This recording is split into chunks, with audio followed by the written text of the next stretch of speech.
우리 가정의 희망은 자녀들입니다. 부모의 삶이 아무리 힘들고 어려워도 자녀들이 잘 되면 힘들지 않습니다. 아무리 화려한 옷을 입고 얼굴을 예쁘게 단장을 했어도 자식 일로 속 썩고 자식들이 잘 되지 않으면 힘이 없습니다. 요즘은 입시철이죠. 부모님들은 연탄 배달부로 일을 하고 하루 종일 일을 많이 하는데 가장 저소득으로 힘든 집 아이들이 명문대학에 합격을 했다고 할 때 매스컴에 나오는 그 집안 식구들을 보면 좁은 집 안에서 얼굴을 환하게 웃는 그런 희망이 넘치는 모습 이맘때쯤 한번 나옵니다. 속초시장에 가면 서울 횟집이라는 데가 있는데 횟집 그러면 바다가 보이는 멋있는 곳을 상상하실 텐데 그렇지 않습니다. 시장 바닥에서 사람이 많으면 간이 의자를 놓고 아니면 한 10여 명 남짓밖에 앉지 못하는 그런 곳에서 회를 하시는 분이 계신데 몇 번 그 집에 가면 이 앞에 사법고시 합격 증서가 붙어 있어요. 제 생각엔 왜 저걸 여기 붙여놨을까? 나 여기서 비린내 나는 생선 배를 따고 있어도 우리 딸이 검사야. 속으론 까불지 마. 그런 뜻이 포함되어 있는 것 같았어요. 근래에 가보니까 그 합격 증명서가 없어 물었더니 요샌 변호사 하고 있습니다. 그러고 그 어머니가 하던 생각이 납니다. 자녀들은 부모님들의 미래요 꿈이고 희망입니다. 확대해서 생각해 보면 한 사회나 국가에게도 마찬가지로 청소년은 국가의 희망입니다. 어떤 사람이 어느 집에 태어나고 교육되어지느냐 곧 그 가정의 미래요 그 국가의 미래가 되는 것이죠. 한 사람이 세상에 태어난다는 것이 그가 교육되고 자라는 것은 그 가정과 그 나라의 미래와 국가의 운명이 되는 것입니다. 성경을 보면 역사적으로 중요한 고비가 있을 때마다 중요한 어린아이가 탄생을 했습니다. 결정적 순간에 한 아이가 태어나면서 역사가 시작돼요. 아브라함 부부에게 하나님께서 약속을 주시고 이삭을 기다리는 25년의 시간과 이삭의 출생을 생각해 보십시오. 이 창세기란 책이 50장으로 구성되어 있는데 11장 끝부분에 아브라함 얘기가 나오고 창세기 50장까지 아브라함의 생애와 그의 자식들의 이야기들이지요. 그러다가 죄악된 인간에게 하나님의 구원의 선택이 아브라함을 부르심인데 그 부르심과 선택의 전제, 약속이 무엇이냐면 아들을 주리라. 여러분 100살 된 노 아브라함이 이삭을 낳는 장면, 이 기쁨의 절정입니다. 하나님의 언약이 성취되는 순간 창세기 21장 사라는 떡두꺼비 같은 아들을 젖먹이면서 누가 사라가 아들을 낳아 젖먹이리라고 말하였으리오마는 하나님이 나로 웃게 하시니 내가 사람들과 더불어 웃으리로다 하고 반대소하는 사라의 모습이 나옵니다. 비극으로 이름 없이 끝날 뻔한 아브라함의 생애 속에 이삭이란 아들이 생겨남으로 사는 것 같은 삶을 살았고 그 이삭을 통하여 하나님의 구원의 역사는 이어져 갔습니다. 두 번째 출애굽을 생각해 보십시오. 출애굽기를 읽어보면 430년 동안 이스라엘이 애굽에서 종살이를 노예 생활을 합니다. 반란을 일으킬까봐 당국자들은 유대인들이 산의 아이를 낳으면 나일강에 버리도록 명령하였습니다. 나일강에는 악어가 삽니다. 이런 상황 속에서 모세라는 아이가 태어납니다.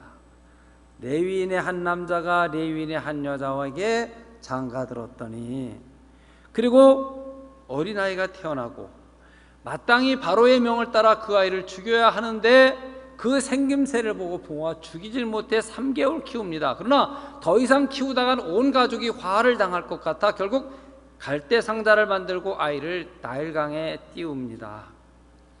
이스라엘을 향한 하나님의 구원의 역사는 모세라는 한 사내 아이의 출생으로부터 시작합니다. 사실 여러분, 출애굽 40여 년의 여정이 이스라엘을 향한 하나님의 역사입니까? 아니면 모세를 향한 하나님의 역사입니까? 이렇게 생각하면 모세는 한 가정에게도 중요하고 이스라엘 민족에게도 중요했고 하나님에게도 중요한 사람이었습니다. 또 사무엘을 여러분 생각해 보십시오. 사사시대를 지내면서 이스라엘의 12지파가 분열을 합니다. 바알과 아세라를 섬기고 우상 숭배로 이스라엘이 깊은 영적 잠에 들어버립니다. 과거 이스라엘이 정복했던 가나안 원주민들이 일어나 이스라엘을 지배하고 이스라엘이 그들의 종이 되어버리고 이 블레셋이라는 강한 나라가 이스라엘을 지배하여 종노릇을 합니다.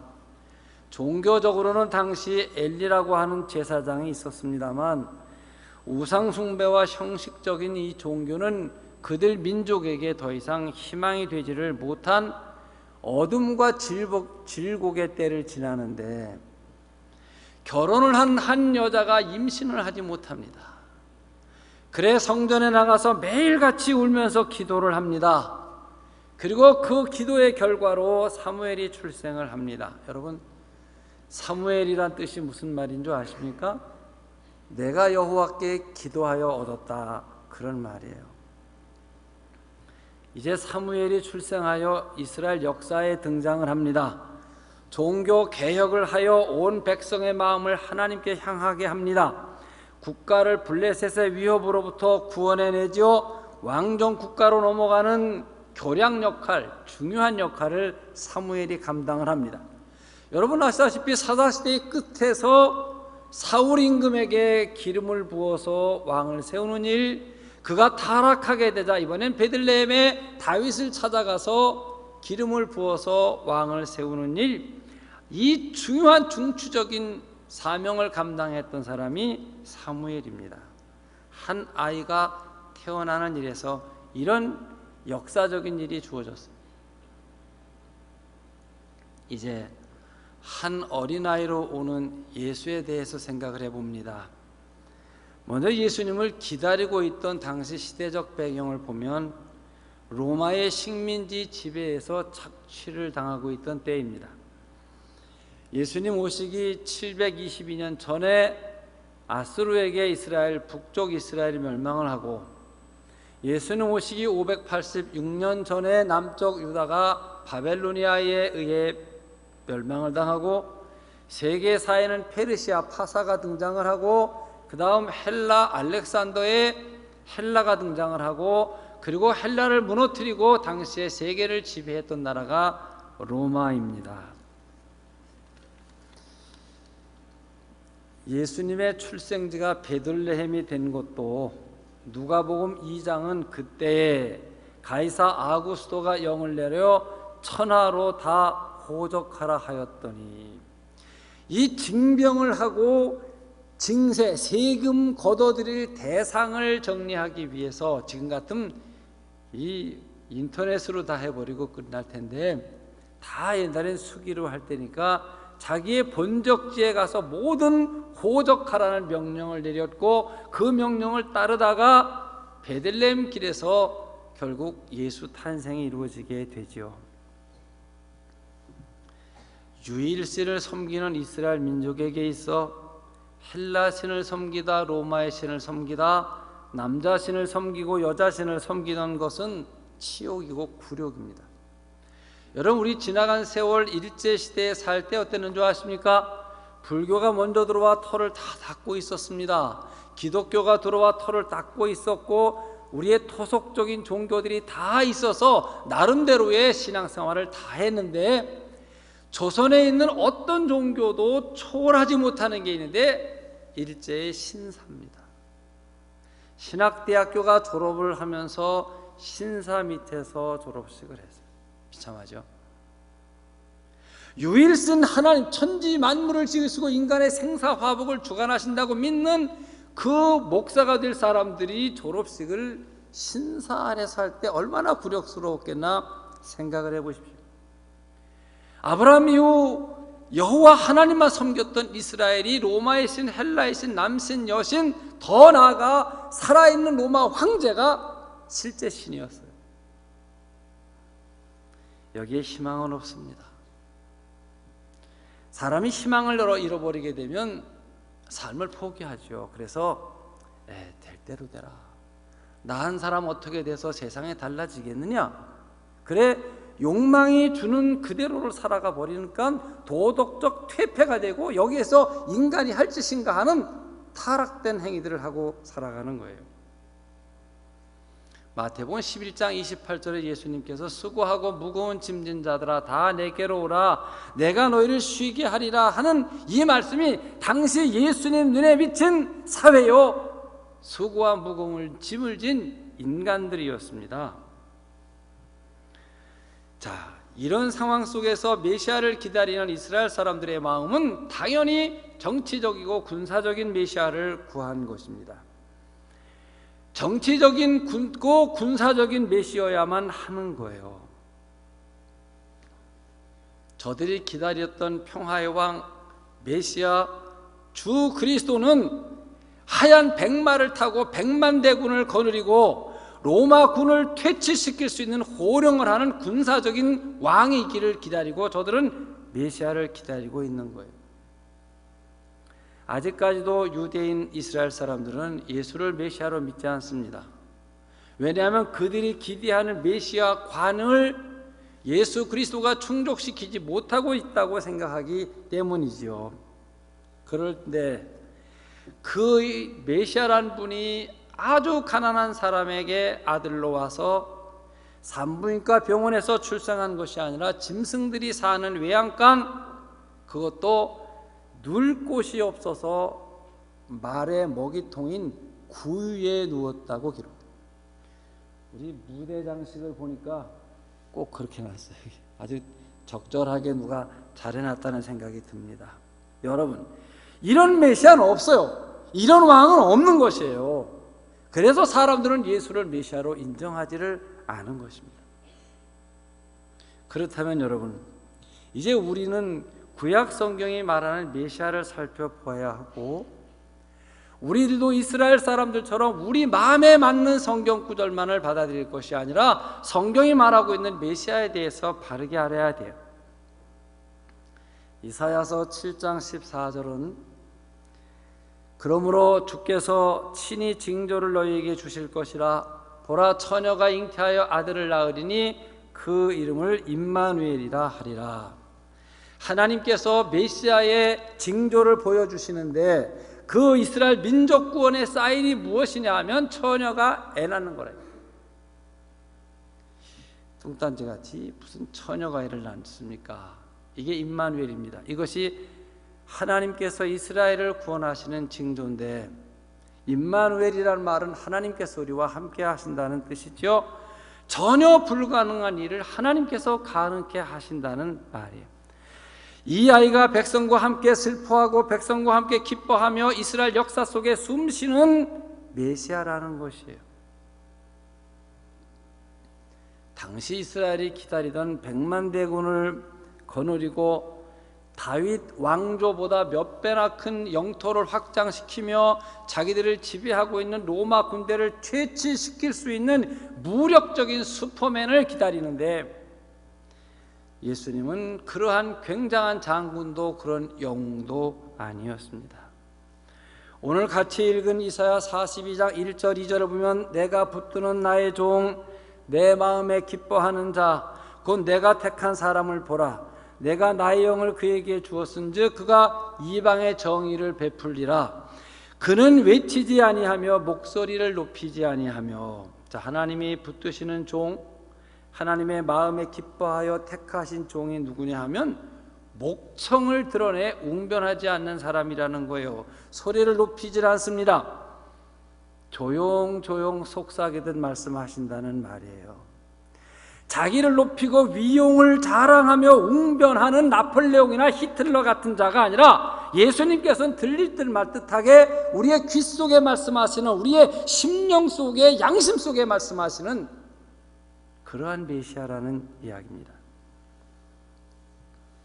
그러면 이 메시아의 하시는 일, 사명은 무엇입니까? 성탄의 주인이신 예수를 맞는 우리들은 예수님께서 어떠한 일을 하시기 위해 오셨는지를 먼저 이해를 해야 합니다. 이사야서 42장 3절 4절 오늘 본문이지만, 상한 갈대를 꺾지 아니하고 꺼져가는 등불을 끄지 아니하고 진실로 정의를 시행할 것이며 쇠하지 아니하며 낙심하지 아니하며 세상의 정의를 세우기에 이르리니 성들이 그 교훈을 앙망하리라고 했습니다. 자, 여러분, 세상에서 아무리 시시하고 보잘것없는 사람들도 예수님은 그들을 소중히 여기신다는 말입니다. 사람들은 거물을 좋아하고 재벌을 좋아하고 상류층을 좋아하는데 예수님은 그렇지를 않았다는 말입니다. 길거리에 상한 심령 같은 존재들, 길거리에 꺼져가는 촛불 같은 존재들, 상처받은 연약한 영혼과 송해당하고 굶주리고 사람 대접받지 못하는 인생 하나하나를 사랑하시기 위하여 그들을 위해 목숨을 바치시고 구원하시기 위해 이 땅에 오셨다는 거예요. 참 모순됩니다. 이런 모습의 예수님은 예수를 따라다니며 병을 낫고 떡을 얻어먹고 은혜를 입은 사람들조차도 예수님을 싫어합니다. 물론 구약의 메시아 대망 생각을 갖고 있던 유대인들에겐 이러한 메시아는 상상도 할 수 없는 존재가 되어버립니다. 길거리에 미천하고 상한 갈 때 한 사람 한 사람을 상대하는 그런 매력 없는 메시아는 싫다는 거예요. 모든 사람들이 예수를 모함합니다. 예수님께 은혜를 입은 사람들도 예수를 떠났습니다. 예수를 위하여 일생을 함께 가겠다던 제자들조차도 예수의 곁을 떠납니다. 예수님께서 부의 길을 가고 권력의 길을 가며 명예를 가셔야 따랐던 우리들도 그 덕을 보게 되는데, 예수님이 하시는 일은 전혀 그들이 기대했던 일이 아니기 때문이에요. 상한 갈대 같은 사람들이나 상대하고 꺼져가는 등불 같은 존재들이나 상대하시니 어떻게 보면 세상이 또 그들이 예수를 떠나는 것은 당연한 일입니다. 다음은 예수님 외모에 대해서 생각해 봅니다. 여러분 생각에 지금 예수님이 어떻게 생기셨을까 하는 외모를 한번 그려보십시오. 키는 몇 센치 정도 되실까? 몸무게는 몇 킬로그램 정도 되실까? 우람한 체격에 잘생긴 매력 있는 분일까? 아니면 그렇지 않을까? 우리는 교회에 다닌 지 오래되어서 이 성화, 그림에 나와 있는 예수님을 보면 다 키도 크시고 인자하시고 멋있는 그런 예수님의 모습만을 보아왔죠. 그런데 행여 여러분들 가운데 이 외모에 대해서 컴플렉스를 가지신 분들은 오늘 위로를 받으시기를 바랍니다. 그리고 예수님이 내 스타일이구나, 아니면 내가 예수님 스타일이구나, 그리고 긍지를 가지시기를 바랍니다. 이사야서 53장 1절 2절 좀 보여보십시오. 우리가 전한 것을 누가 믿었느냐? 여호와의 팔이 누구에게 나타났느냐? 그는 주 앞에서 자라나기를 연한 순 같고 마른 땅에서 나온 뿌리 같아서 고운 모양도 없고 풍채도 없은즉 우리가 보기에 흠모할 만한 아름다운 것이 없도다. 자, 성경에 나오는 예수의 모습은 연한 순 같아요. 근데 그 연한 순이 마른 땅에서 나온 줄기고 아무도 그를 귀하게 여길 조건이 없는 사람이었다는 거예요. 보통 건강한 사내 아이들이 3kg 전후에서 태어납니다. 물론 그 부모님들의 체격이 어떤지, 임신을 하신 그 임산부의 건강 상태가 어떤지에 따라 출생하는 아이의 건강도 영향이 있죠. 엄마 아버지도 키가 좀 조그맣고 왜소한 데다 엄마가 건강 상태가 안 좋아서 10개월 동안을 늘 힘들었다. 그러면 아이도 건강하기 어렵습니다. 그러나 엄마 아빠가 다 건강하고 우람차고 키도 크고 그런데다가 10개월 동안을 태아 교육을 잘 시키고 건강관리를 잘 했다고 하면 태어난 아이는 자연스럽게 우량아가 되게 되어져 있습니다. 그런데 가난한 집 며느리가 되어서 입덧도 하고 또 잘 먹지도 못하고 아주 어렵기 때문에 분만하는 날까지 중노동에 시달리면 어떻게 될까요? 유산이 되거나 아니면 태어난 아이도 비실비실하고, 이럴 때 어른들이 쓰는 말, 이게 사람 노릇하겠나? 이런 표현을 합니다.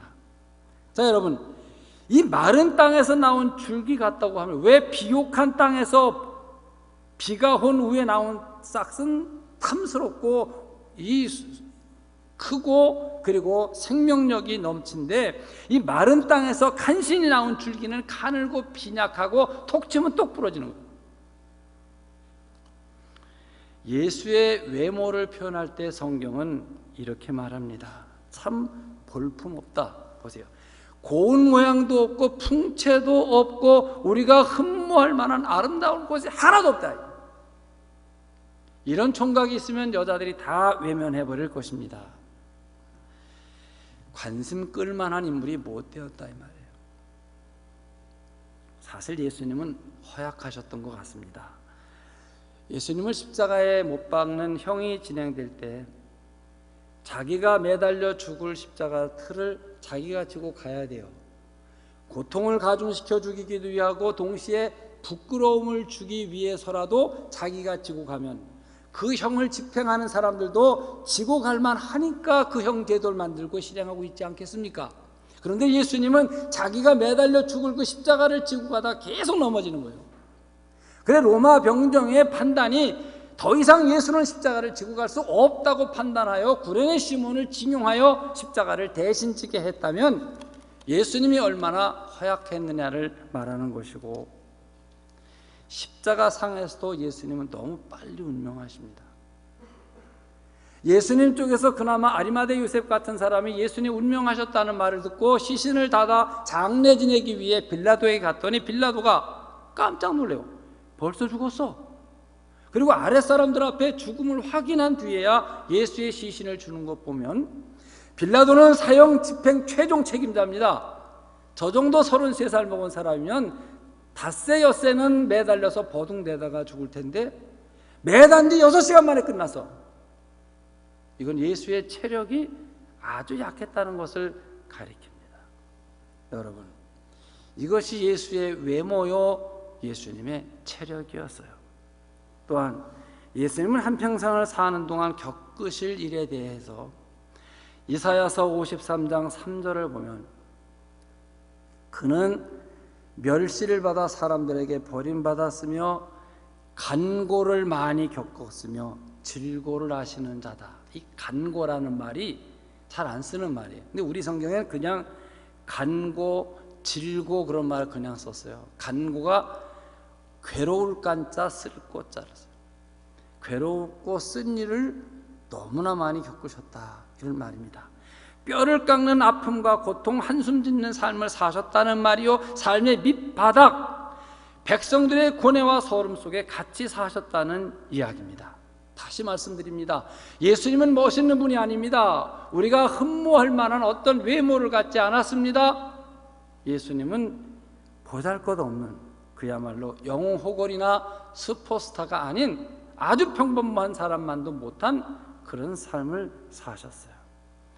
이사야서 53장 5절을 보면 그가 찔림은 우리의 허물을 인하며 그가 상함은 우리의 죄악을 인함이라. 그가 징계를 받음으로 우리는 평화를 누리고 그가 채찍에 맞음으로 우리가 나음을 입었도다. 이사야의 예언대로 예수님의 모습은 이런 모습으로 이 땅에 오셨고 그렇게 사셨고 우리가 맞을 채찍을 대신 맞아 징계를 지고 십자가에 달려 죽으심으로 우리를 위해 죽으셨어요. 신약 성경에 예수를 환영하는 첫 크리스마스의 모습도 슬펐습니다. 자, 이 슬픈 성탄이란 예수님이 베들레헴, 베들레헴이라는 말이 떡집이라는 말입니다. 이 말이 미가서 5장 2절에 이스라엘을 다스릴 자 메시아가 베들레헴에 난다. 그리고 베들레헴은 떡집이라는 말입니다. 그 이사야의 예언대로 예수님께서는 베들레헴에 오셨습니다. 당시 베들레헴 영역을 다스리는 이스라엘의 임금은 헤롯 왕이었어요. 그는 본래 이스라엘 유대인이 아니라 에돔의 피를 받은 사람이어서 가짜 유대인이에요. 로마에 아첨하여 지금 왕위를 유지하고 있는데, 그래서 백성들의 환심을 사기 위해 솔로몬 이래 무너졌던 성전을 46년에 걸쳐서 다시 세워주기도 하죠. 이 동방 박사들이 잘못 알고 성전에 와서 예수님 메시아가 어디에 탄생했습니까? 라고 물었어요. 그때 깜짝 놀란 거예요. 아니, 내가 지금 임금인데 무슨 메시아 왕이 태어났느냐 하고 베들레헴 지경의 2살 아래 모든 사내 아이들을 다 학살하는 무서운 권력에 의한 학살이 주어진 날이 성탄절이에요. 그리고 당시나 지금이나 궁중에는 어용 지식인이나 어용 종교인이 있어서 그들이 갖고 있는 종교적 지식을 갖고 헤롯에게 메시아는 베들레헴에 탄생한다고 미가서 5장 2절에 써 있습니다. 여기요. 그래 결국 헤롯을 자극해 어마어마한 살인을 일어나게 합니다. 여러분, 첫 번 성탄절은 슬픔의 성탄절, 비극적인 성탄절입니다. 성탄을 우리는 즐거운 성탄절, 메리 크리스마스, 그런데 우리들이 성탄의 참된 의미를 모르고 성탄을 맞이한다면 우리들 역시도 또한 슬픈 성탄절을 만드는 사람들이 되는 것이죠. 여러분, 오늘 이번 주에 크리스마스 이브에 이번 주일이 24일, 이번 성탄절에 되면 가장 좋아하고 기대하는 사람들이 누구일까? 지난 12월 5일 열흘 전에 영락교회에서 이 찬양제가 있어서 밤이죠. 밤에 신라 오페라 프로, 엠베스더 오페라 프로에서 퇴계로로 영락교회를 갈 때 올 때 거기 호텔들의 이 성탄 장식 크리스마스 트리 만들어 놓은 걸 보고 입을 딱 벌렸어요. 그리고 제 입에서 하는 말이, 아무리 교회에서 잘하려고 해도 도무지 호텔들의 이 성탄 장식을 따라갈 수가 없다. 저건 정말 수천만 원, 억대를 들이지 않았을까, 그런 얘기를 우리끼리 했습니다. 그러면 여러분, 그 많은 돈을 들여서 치장하는 이유가 무엇이겠습니까? 이때가 대목 보는 때이기 때문에, 현찰이 가장 많이 들어오는 때이기 때문에 아마 백화점이나 어린이들 인형 파는 곳이나 선물 같은 걸 파는 데가 가장 번성하지 않을까 생각을 합니다. 마태복음 2장 16절입니다. 이에 헤롯이 박사들에게 속은 줄을 알고 심히 노하여 사람을 보내어 베들레헴과 그 모든 지경 안에 있는 사내 아이들을 박사들에게 자세히 알아본 그때를 기준하여 2살부터 그 아래로 다 죽이니. 성탄은 눈물바다, 성탄은 대성통곡하는 날입니다.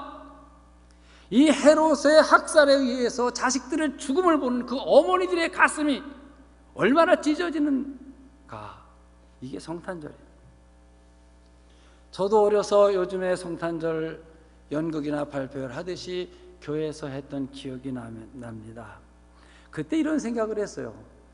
예수님은 탄생하시고 헤롯의 칼날을 피해 천사들이 애굽으로 피하라고 해서 낙타를 타고 예수님 엄마 아버지가 예수님 모시고 애굽에 갔다가, 애굽에 가면 예수 피난교회라는 게 직접 있습니다.